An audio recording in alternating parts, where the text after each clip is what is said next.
Un cordial y afectuoso saludo a todos ustedes que nos acompañan en nuestro programa Jesús, Transformación y Vida, un programa semanal que intenta compartir con ustedes media hora acerca de libros de la Casa Bautista de Publicaciones, Editorial Mundo Hispano. También queremos presentarle un invitado muy especial en el programa de hoy y tener una reflexión bíblica. Como siempre, pedimos que la gracia del Señor sea sobre nosotros para que nos acompañe en todo lo que vamos a compartir, en todo lo que vamos a decir. Pueda ser un tiempo en que usted pueda reflexionar y pueda pesar su relación con el Señor. Quiero contarles que hoy día queremos promocionar un libro que se llama Buenos días con buenos amigos, del doctor Charles Swindoll.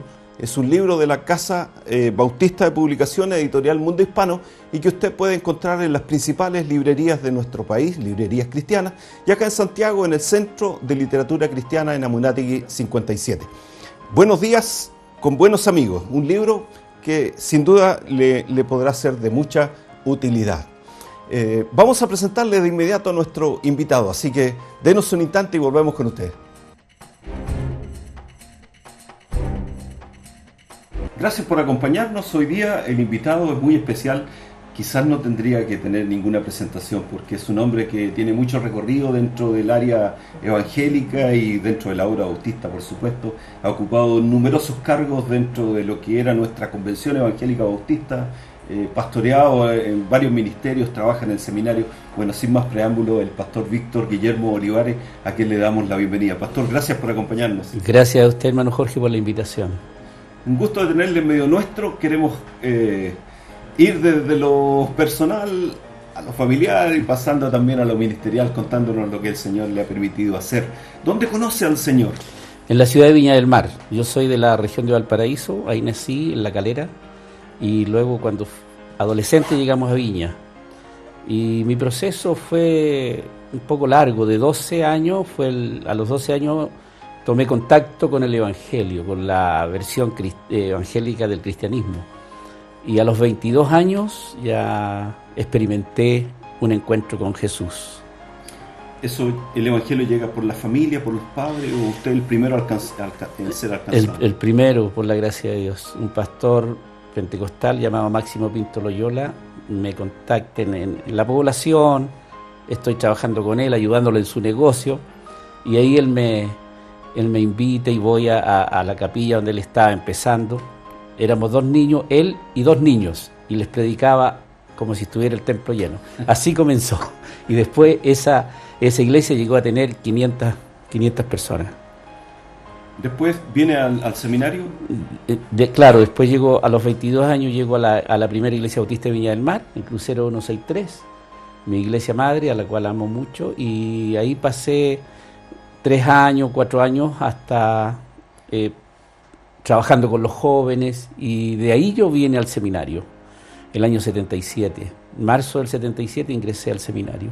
¿Puede recordar algunos de los cargos que ha tenido dentro de la obra? Sí, gracias, muchas gracias. Sí, en realidad los cargos yo los tomo como plataforma de servicio, eso, nada más, y es por la gracia de Dios.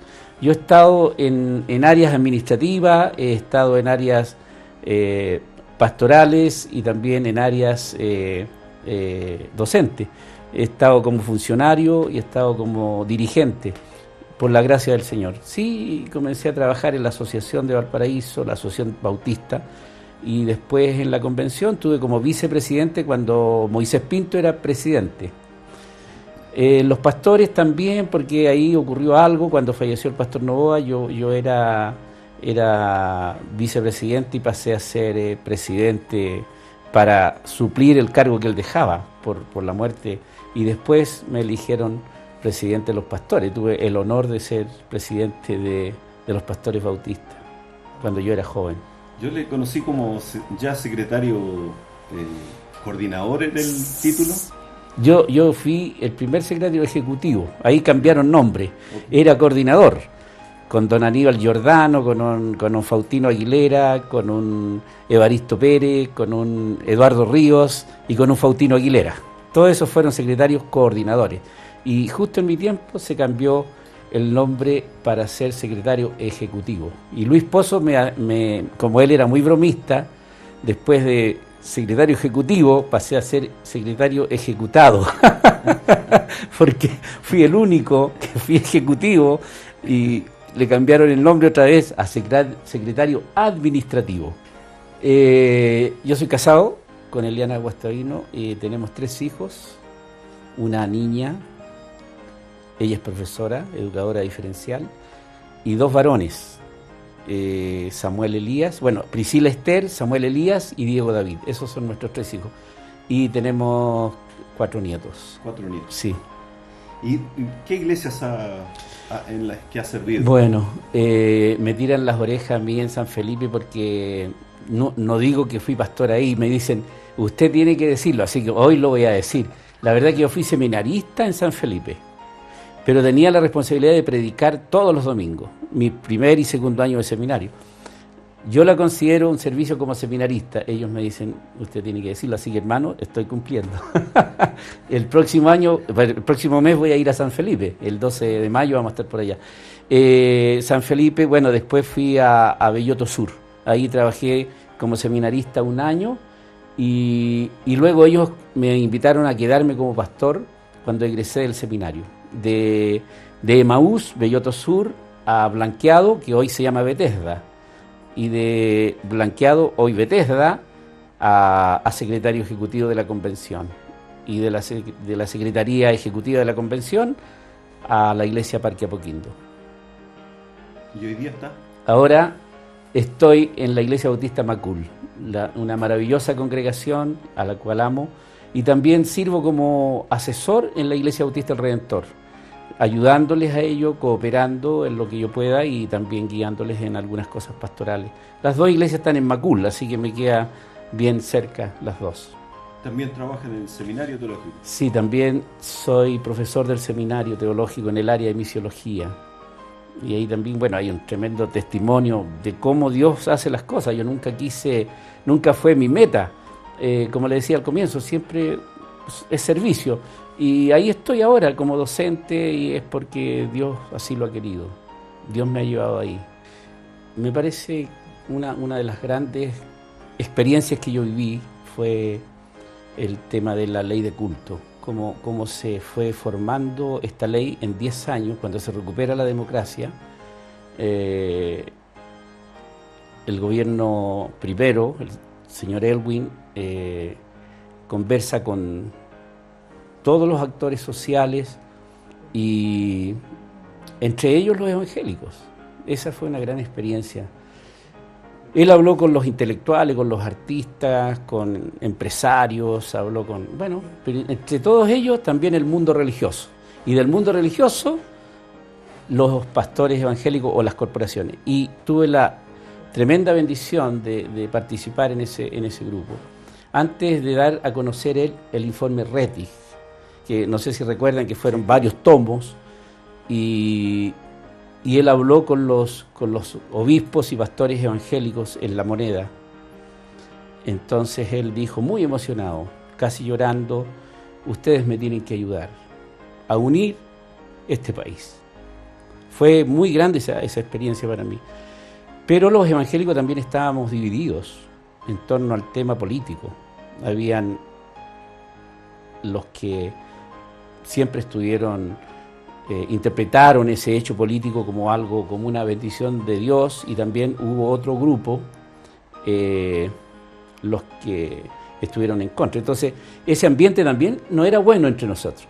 Terminó esa reunión, bajábamos por las escaleras y se formó un círculo de manera espontánea. Y la conversación era, el presidente de la República le pide ayuda a los evangélicos para unir este país. ¿Cómo lo vamos a hacer si nosotros estamos desunidos? Entonces, ahí estábamos los bautistas, ¿cierto? Yo estaba ahí representando a mis hermanos. Y habían algunos que no se hablaban.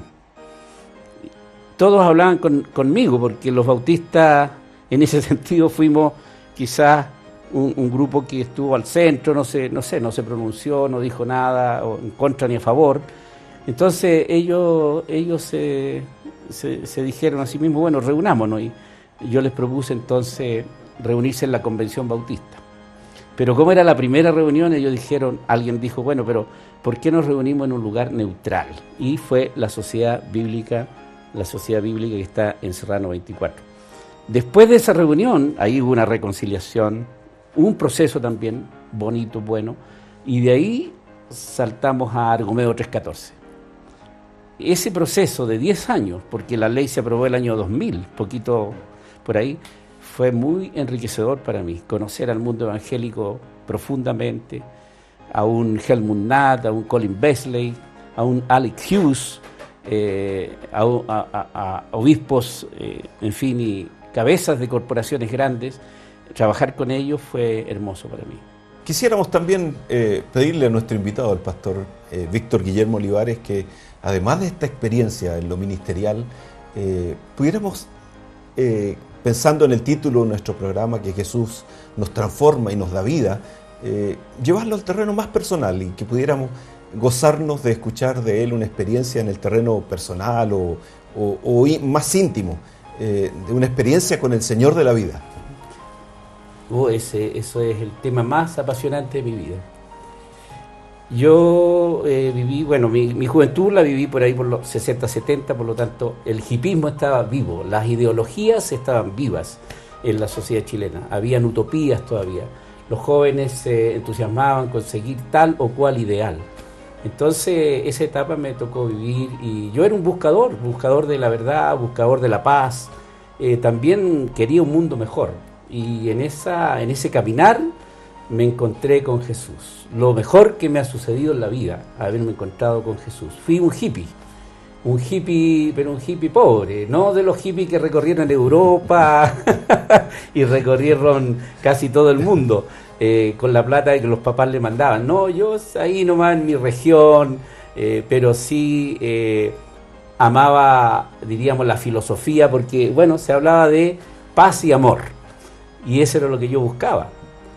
Pero la verdad, siendo bien honesto, nunca la encontré en una filosofía ni en una ideología, solamente en Jesús.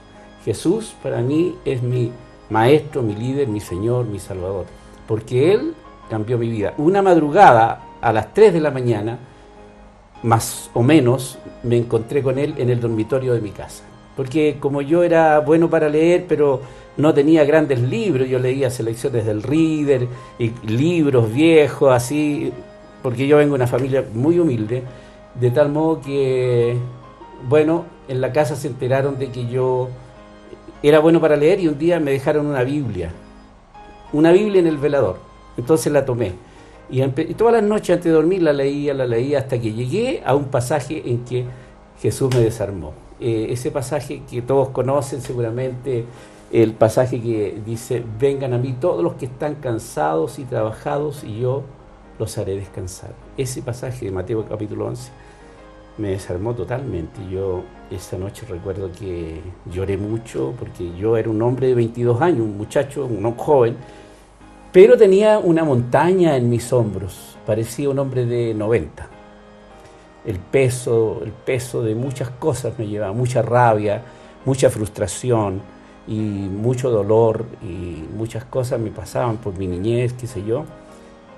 Y todo eso se lo entregué al Señor y esa noche dormí como un bebé. Al otro día todo era distinto. Las calles, el rostro de mis amigos, todo era distinto donde yo vivía. Empecé a amar ese lugar. Jesús cambió mi vida, pero la cambió desde adentro hacia afuera. Qué hermoso escuchar el testimonio de lo que el Señor hace en nuestra relación personal, a lo que queremos invitarle. El que traigamos invitados semana a semana para que usted pueda escucharle, es precisamente para esto, para que sean el testimonio vivo de lo que Cristo hace en nuestras vidas. Desafíos, pastor, ¿qué desafíos tenemos hoy día? Bueno, desafíos para mí es el trabajo que se está haciendo en las misiones en Chile, es un tremendo desafío. Hay una comisión trabajando para refundar la Junta de Misiones, para hacer un plan maestro. Ese es un tremendo desafío. Ahí estamos trabajando con el pastor Josué Fonseca y el pastor Alfredo Monge. Somos 3, pero es un tremendo desafío. Y el otro, creo yo, es lo mejor que uno puede hacer la tarea docente, porque ahí en el seminario llegan niñas y niños, jóvenes y señoritas, con una pasión por Cristo maravillosa. Entonces hay que aprovechar ese tiempo que están y darles lo mejor. Ese es un desafío siempre, tratar de dejar en ellos lo mejor que uno pueda, de tal modo que ya, bueno, uno empieza como a retirarse, un día ya no va a estar, pero puede dejar algo en sus corazones que puedan servir para el futuro. Damos gracias al Señor por la presencia del pastor Víctor Guillermo Olivares, que hemos tenido el privilegio de tenerle en nuestro programa de hoy. Pastor, muchas gracias por venir. Gracias a usted, hermano Jorge, y lo felicito por este programa, que creo que están viendo mucha gente en sus casas. Así que gracias, y me encantó el nombre del programa. Así que felicitaciones, gracias. Esperamos tenerlo otra vez con nosotros. Denos un instante, volvemos de inmediato.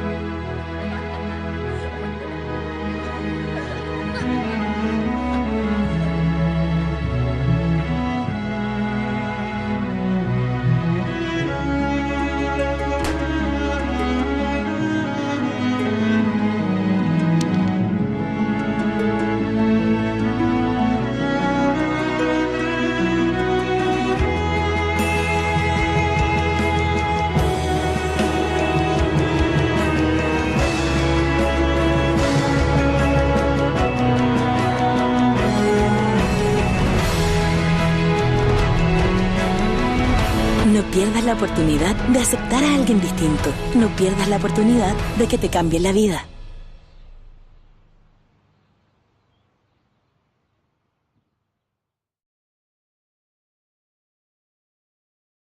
Gracias por continuar acompañándonos. Queremos ir de inmediato a la reflexión bíblica luego de la entrevista que tuvimos con nuestro invitado, el pastor Víctor Guillermo Olivares. El mes de marzo terminó con una fecha muy especial. Desde el punto de vista cristiano, la fecha más importante en el año de las iglesias cristianas en general, que es la Semana Santa, así le llamamos, donde recordamos la muerte, crucifixión y resurrección de nuestro Señor Jesucristo. Y quiero llevarles precisamente al Evangelio de Juan, en el capítulo 20, los primeros 10 versículos, donde nos invita a reflexionar sobre estos episodios que con tanto fervor y tanta pasión nos trae a nosotros, porque allí se sella nuestra salvación.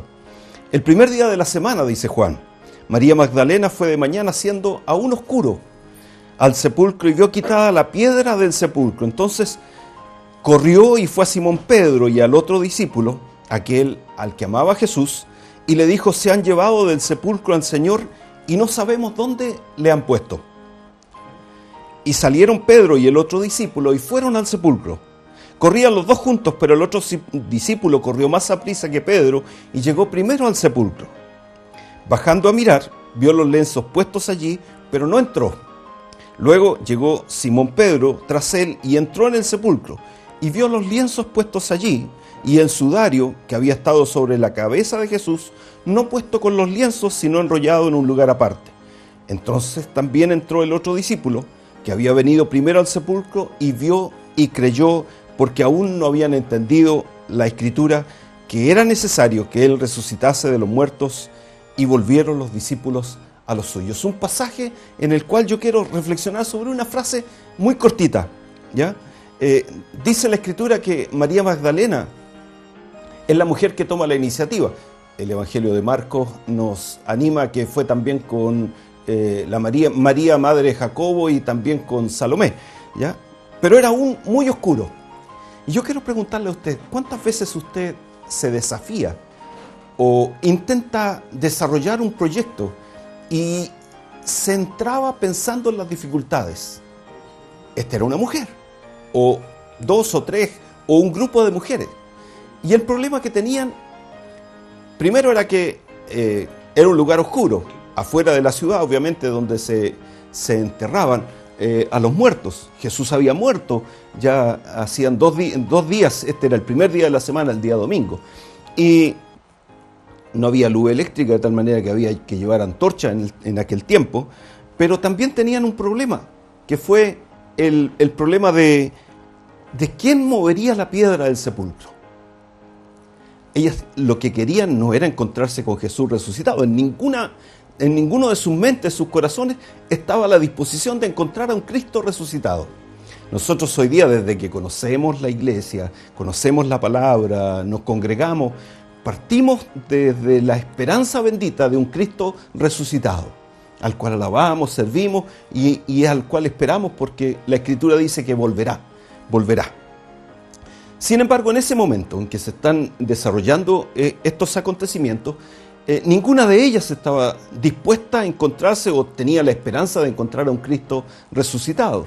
Y lo que ocurre es que había una piedra con la cual habían sellado la cueva, que era la forma como se había enterrado Jesús en un lugar cercano a la ciudad de Jerusalén. ¿Cuántas veces nosotros nos entrampamos en proyectos y no los realizamos porque siempre estamos pensando en aquella piedra que no ha sido removida del sepulcro? A veces se truncan nuestros proyectos solamente porque usted está pensando en aquellas cosas que es imposible que usted pueda realizar. Mire, piénselo de esta manera. ¿Cuál habrá sido el dolor o la tristeza de estas mujeres si se hubieran quedado en sus casas? Era el primer día de la semana y lamentando y llorando la muerte de aquel a quien habían seguido por algunos años. Si no se hubieran atrevido a ir al sepulcro, pensando que era imposible mover esa piedra, que nadie le iba a ayudar, etc. ¿Cuántos de sus proyectos mueren antes de comenzar porque usted está pensando en quién va a hacer aquellas cosas que usted no puede? Mire, aquí tiene una clave. La Escritura nos da una clave. Intente hacer aquellas cosas que usted puede y deje lo que es imposible para que el Señor pueda mover las piedras que van a entorpecer sus proyectos. ¿Qué le parece si hoy día, a lo mejor usted está enfrentando una dificultad, algún problema, una enfermedad, una falta de trabajo, una situación social complicada, y hay una piedra que usted se siente incapaz de mover? Yo quiero invitarle a que usted pueda confiar en que Dios tiene la capacidad para mover esas piedras. Cuando estas mujeres llegaron al sepulcro, ni siquiera tuvieron que hacer esfuerzo alguno, porque Dios ya había removido la piedra. Interesante es decir de que Dios no removió la piedra para que un Cristo crucificado y que había sido muerto y glorificado y que había resucitado saliera del sepulcro, sino solamente para nuestro testimonio. Solamente para nuestro testimonio de que pudiéramos entrar y ver una tumba vacía. Ningún hueso. Nuestra religión es la única que no tiene ningún hueso, ninguna parte del cuerpo, porque nosotros adoramos a un Cristo resucitado, un Cristo que vendrá por su iglesia. No se deje llevar por aquellas cosas que son imposibles para usted. Haga lo posible y lo imposible déjelo al Señor. Si usted no es creyente, confíe esas cosas al Señor. Dígale: Señor, no tengo fe, me falta fe. Quiero empezar este proyecto en tu nombre, pero no tengo quien me mueva la piedra. Y dígale al Señor ese desafío. Deje que el Señor mueva esa piedra de ese sepulcro. Aquellas cosas donde le van a faltar las fuerzas, las ganas, el deseo a lo mejor de hacerlo, donde se van a truncar sus proyectos, deje que el Señor mueva ese proyecto. Y verá cómo usted podrá entrar y disfrutar y vivir una vida de fe. Yo quiero invitarle a que usted pueda confiar en el Señor como el Señor y el Salvador de su vida, como lo hemos confiado nosotros. Él ha movido muchas de nuestras piedras y estamos hoy día aquí solamente para animarle y decirle: el Señor le bendiga. Esperamos que tenga una buena semana. Nos encontramos la próxima semana, siempre a la misma hora, en el mismo horario, en el mismo canal, para poder disfrutar de un tiempo de compañerismo y poder expresar algo, una reflexión que el Señor ha puesto en nuestros corazones. Dios les bendiga. Nos vemos la próxima semana.